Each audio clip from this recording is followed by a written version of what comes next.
Sa lahat ng pagkain na ating natikman na, di ba mas masarap kung medyo may kick ng anghang ang ating kinakain? At dahil dyan, napaparami ang kain natin. Kaya ngayon, magluluto tayo ng halang-halang. Dito sa ating recipe ito, gagamit tayo ng chicken. Ikakat lang natin into small chunks para naman mas masarap at mas manuot ang lasa pag maliliit ang cut ng ating chicken.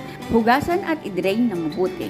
At syempre, hindi sasarap ang ating chicken halang-halang kung wala tayong mga aromatics. Dahil dito nakasalalay ang sarap ng ating mga lutuin.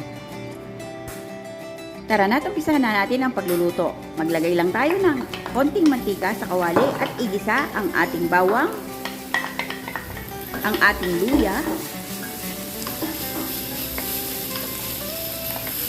ang ating sibuyas, ilagay na rin natin, pati ang ating tanglad.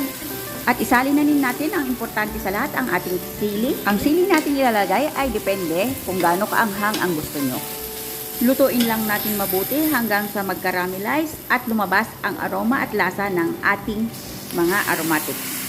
Bago natin isunod ang ating chicken, dapat ay drain na drain ang ating chicken para hindi po siya magsabaw. Isangkot sa lang po natin yan hanggang sa maluto at lumambot ang ating chicken. Pwede na rin po natin lagyan ng ating pampalasa, gaya ng patis,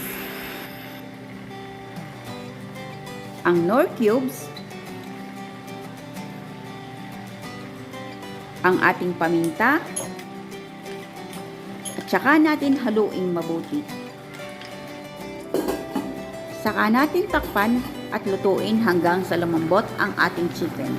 Ayan na po, hindi ko po siya nilagyan ng tubig dahil kusang nagtutubig ang ating chicken. Kaya nga po sinabi ko kanina na kailangan drain na drain ang ating chicken para po hindi masobrahan sa sabaw ang ating chicken halang-halang. Mas masarap po kasi siya pag ang ating halang-halang ay nagmamantika na parang adobo. Ganun po dapat ang pagkakaluto ng ating chicken halang-halang.